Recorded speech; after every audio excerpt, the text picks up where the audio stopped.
Den her fine rokokobygning fra 1750'erne blev etableret som det Danske Kunst- og Industrimuseum i 1890.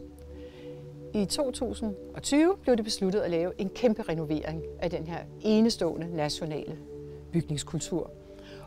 Det var en del af at skabe det, vi kalder det nye Designmuseum Danmark, eller Designmuseet version 2.0.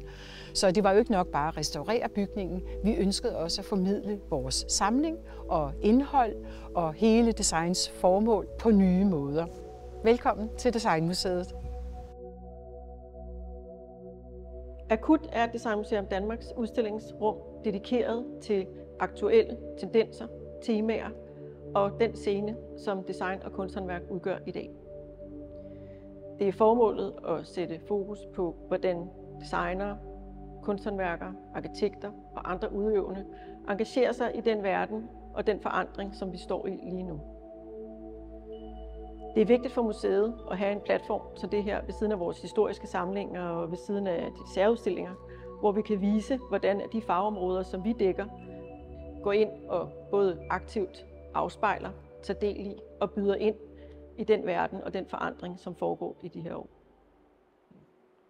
Akutudstillingen Endangered Spaces and Species sætter netop fokus på, hvordan det digitale og hvordan digital design byder ind i den her foranderlige verden. Den præsenterer en række udøvende, som arbejder med de klimaforandringer og bruger det digitale som både et instrument og et værktøj til at gøre opmærksom på noget af det, som ikke står os alle sammen nært, men som vi godt ved sker.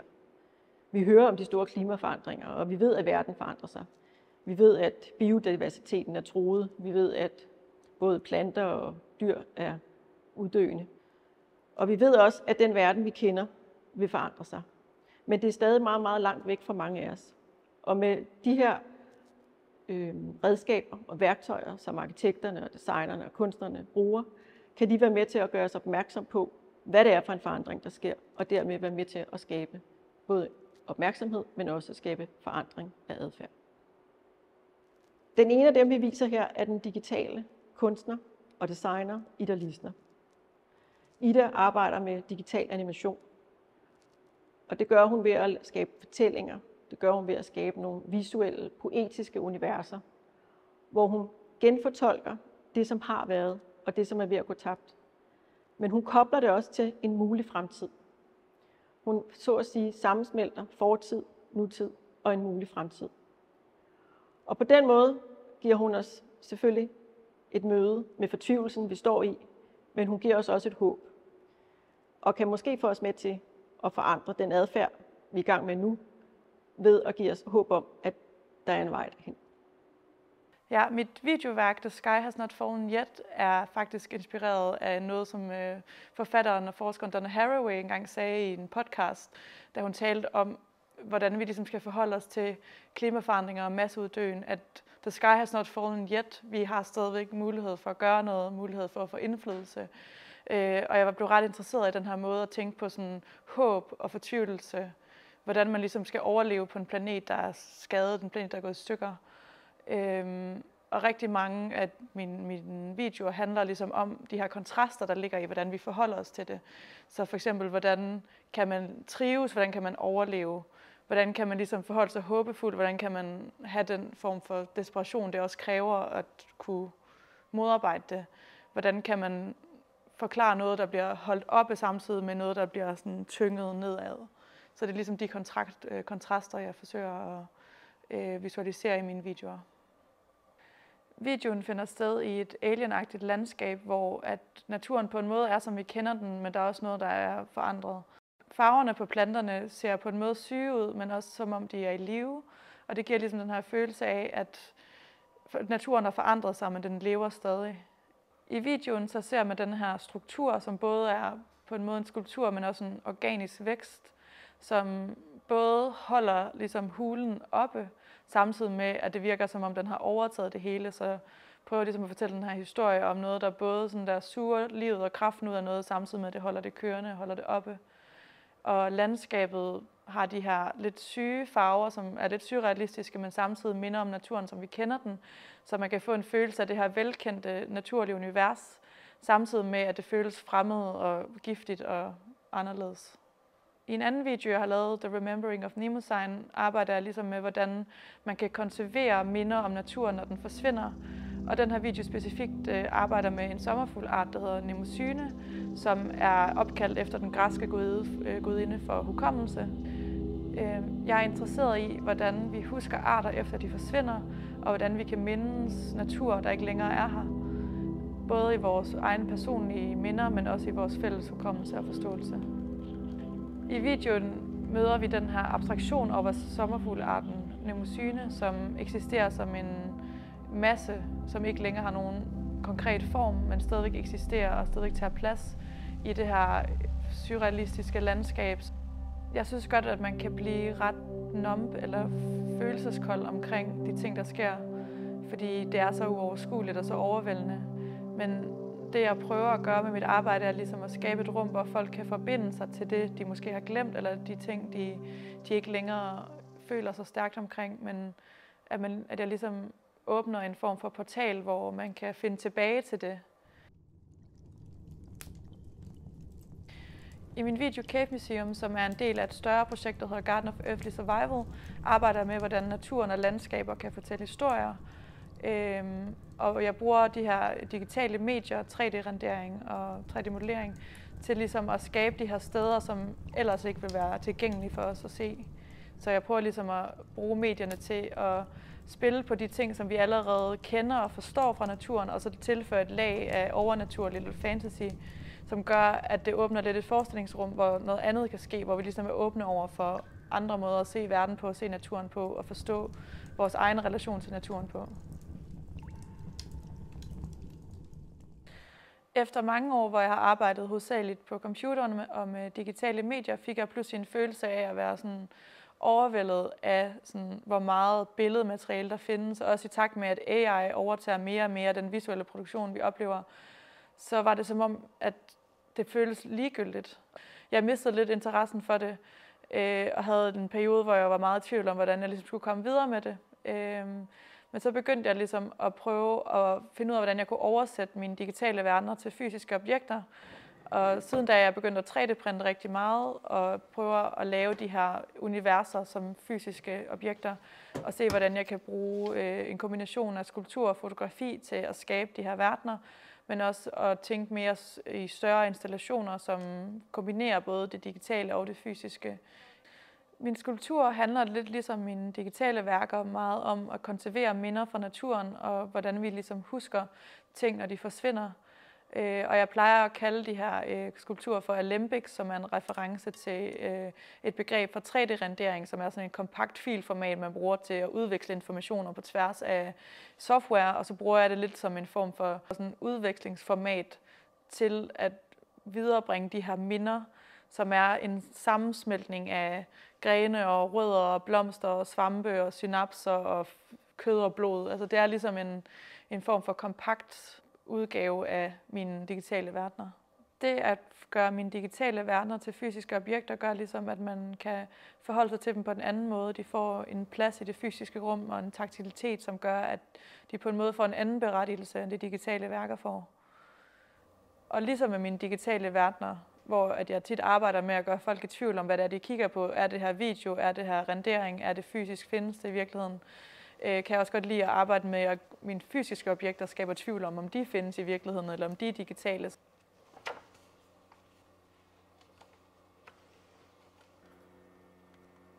Jeg arbejder også lige nu på at lave min første fysiske soloudstilling, hvor at jeg vil kombinere de fysiske værker med de digitale værker, og både arbejde med, hvordan de ligesom kan interagere med hinanden og være interaktive med mennesker i et rum, så jeg ligesom kan skabe den her mere totale oplevelse af at være inde i mine verdener.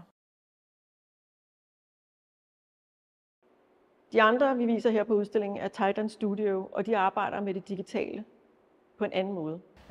Tideland er en kunstnerisk og teknologidrevet arkitektvirksomhed.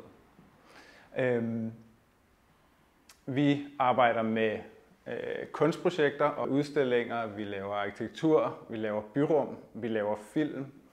Og den røde tråd igennem alt, hvad vi gør, det er, at vi prøver at adressere klimaforandringer og nogle af de sociopolitiske problematikker, som vi står overfor som samfund. Vi er uddannede arkitekter og uddannet i at bruge og tegne bygninger, som en klassisk arkitekt ville gøre. Men jeg tror, vi altid har haft sådan en ret stor interesse i, hvad er det egentlig for nogle samfundsmæssige problemstillinger, vi som samfund står over for i de næste 20-50 år. Og det vi var ret interesserede i, det var, at vi tænkte, om fandtes der en mulighed at bruge det, vi har lært fra arkitekturen, på nye, eller at vinkle det mod nogle af de her samfundsmæssige problemstillinger, vi står overfor, for måske at bidrage med et nyt perspektiv og en ny type formidling, som man normalt ikke vil se i de her typer debatter. Her er det brugt som både instrumenter og redskaber til at registrere, indfange, opsamle, bevare og arkivere, men også at genskabe og iscenesætte og visualisere tabte steder og områder, som vil gå tabt i takt med klimaforandringens indtog. Den her måde at genfortælle og vise meget nærværende det, som er ved at forsvinde for os, på en poetisk måde, får os til måske at være mere opmærksom på, at de handlinger og alt det, vi gør lige nu, har nogle konsekvenser, som vi måske ikke selv er klar over. Tideland, det kommer fra engelsk. Det betyder et tidevandsområde, det vil sige det sted, hvor landet møder vandet. Et område, som er under konstant forandring på grund af tidevandet. Og vi synes, der var et poetisk potentiale i det her ord. Det her meget lokale sted, som er forbundet til noget så planetært som månens bevægelser omkring jorden. Og selvfølgelig tidevandet er for os også et billede på nogle af de forandringer, som vi står overfor, særligt i forhold til stigende havniveauer. Og så er det også den måde, vi ligesom prøver at se på design på.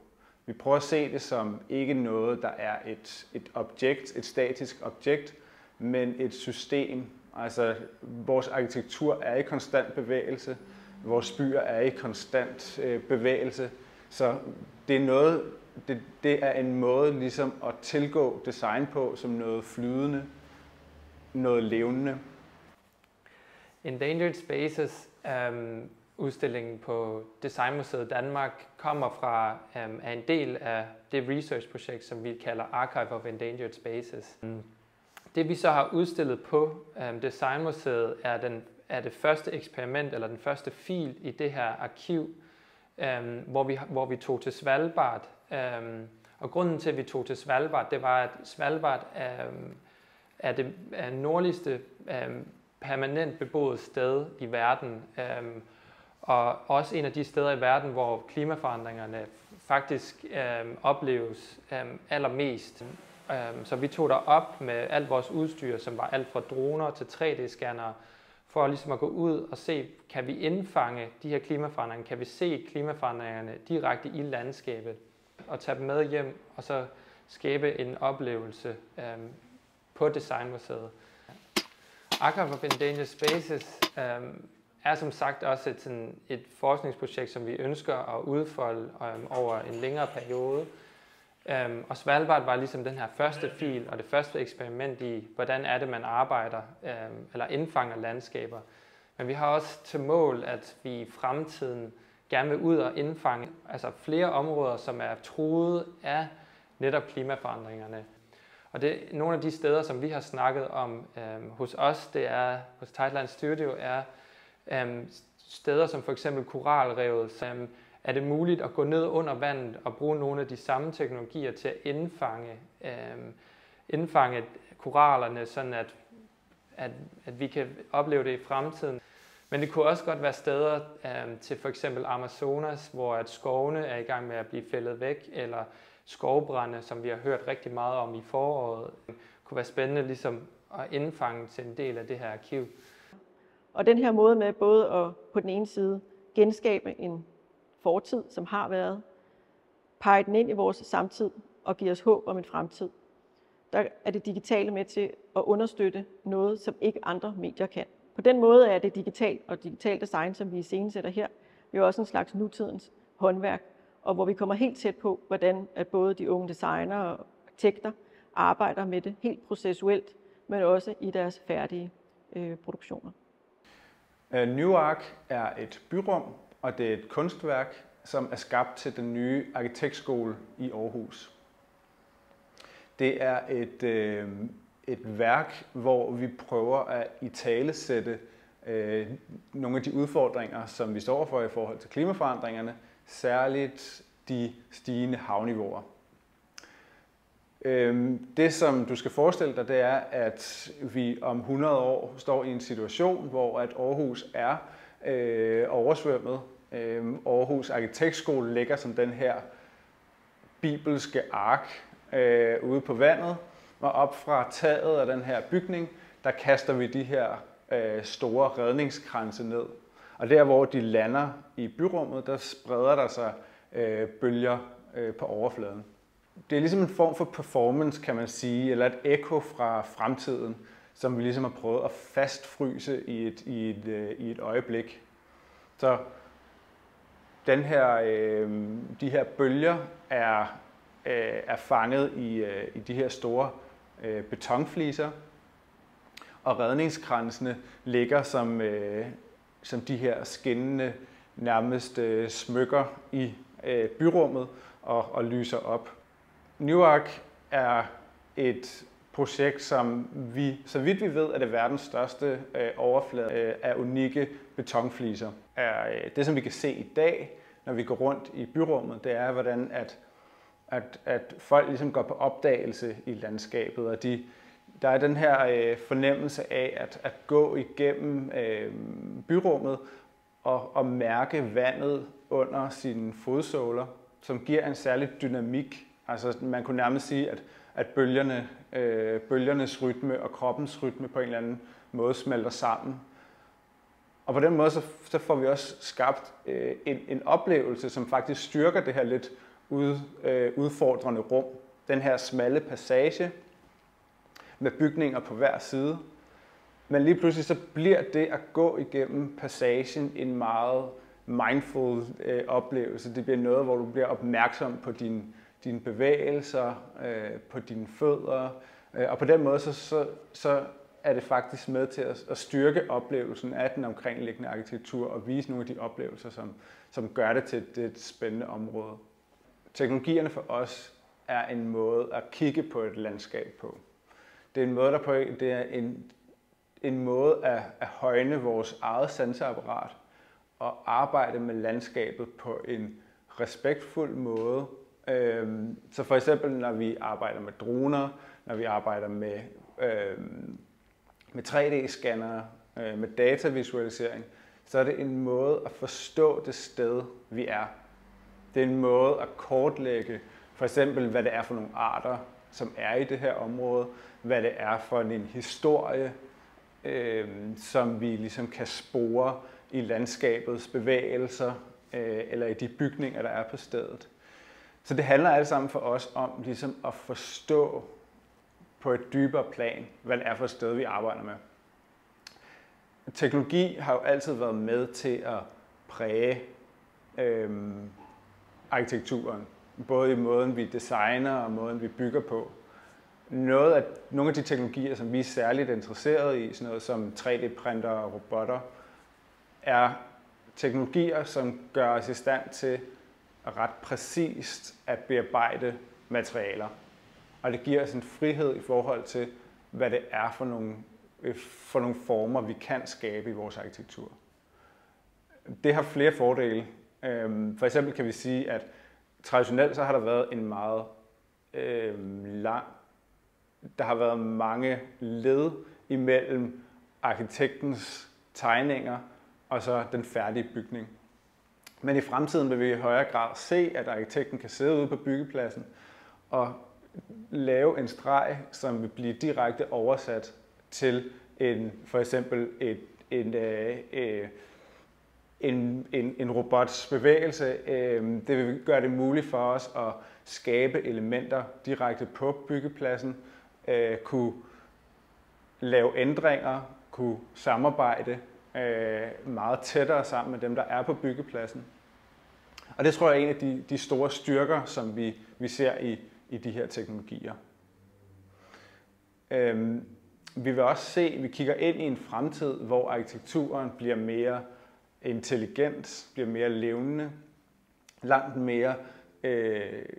vi vil langt mere se arkitekturen som et system eller som et levende væsen, frem for et statisk objekt. Og det har meget med teknologien at gøre. Vi vil se, hvordan kunstig intelligens, Internet of Things, augmented reality kommer til at blive en integreret del af vores bygninger og af vores byer. Vi vil se, hvordan bygninger bliver mere levende, måske gror og reparerer sig selv. Og for at vi som arkitekter kan være med til at forstå og præge de her teknologier, så bliver vi nødt til at være helt fremme, hvor at den her forandring foregår, hvor de her teknologier bliver udviklet.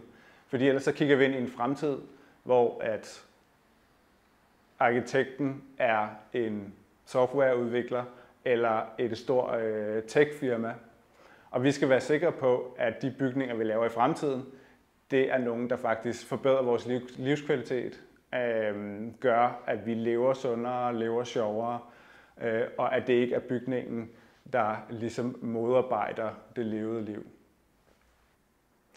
Grundlæggende så er vi jo den overbevisning, at vi lever i en tid, hvor vi ser utrolige forandringer. Altså, vi ser en acceleration af klimaforandringer, vi ser også store udledninger og stor ressourceforbrug stadigvæk. Og kort sagt, så hænger mange af de her udfordringer sammen med byggebranchen, og vi har som arkitekter et ansvar. Jeg tror, før i tiden, så har vi tænkt arkitekter som nogen, der havde alle svarene. Og nu ser vi, hvordan at det overhovedet ikke er tilfældet, og det giver faktisk heller ikke mening, fordi arkitekter er ikke klogere end andre mennesker, selvfølgelig er de ikke det. Og derfor skal de heller ikke have ansvaret for at på egen hånd udtænke vores bygninger, udtænke vores byer. Vi skal i langt højere grad lytte end bare at skabe, og det kræver, at vi går ud og interagerer med andre fagligheder, andre discipliner, almindelige borgere, som faktisk skal bruge de ting, som vi skaber. Vi tror, der er en utrolig værdi i det tværfaglige arbejde. Altså det seneste halvandet års tid, der har vi arbejdet med auktionsbranchen, vi har arbejdet med arkæologer, med gletsjerforskere. Og det er alt sammen noget, som har givet os en ny viden, men også ligesom bare et nyt perspektiv på nogle af de udfordringer, som vi kan løse, eller som vi kan være med til at løse. Og heldigvis har vi også fundet ud af, at lige så meget som de kan bidrage til vores arbejde, så kan vi også bidrage med til nogle af de udfordringer, som andre discipliner står overfor. For eksempel så har vi for nylig udviklet et softwareprogram på baggrund af den viden, vi har om 3D-modellering, om 3D-scanning, om kunstig intelligens, som går ind og kortlægger, kopierer og genskaber kulturarvsgenstande, som er blevet stjålet.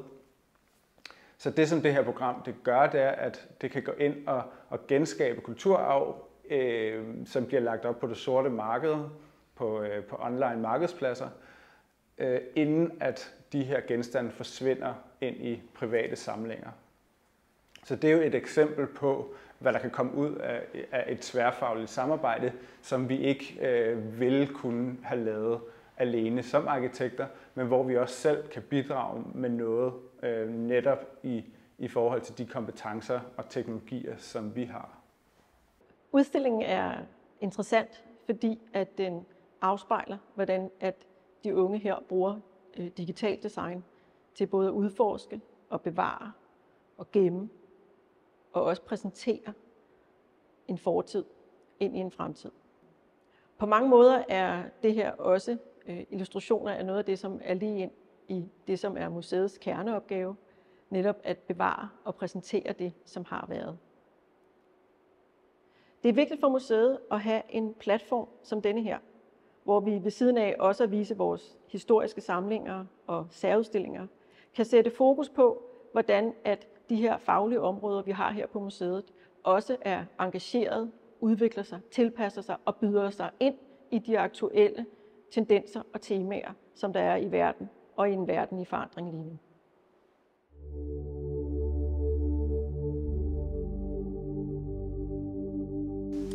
Jeg håber, at det her kig ind i vores udstillinger kan give anledning til nogle forskellige refleksioner og tanker omkring designs betydning. At det kan give anledning til, at man tænker lidt over, hvad design betyder i ens egen dagligdag, for der er mange ting omkring design, vi tager for givet.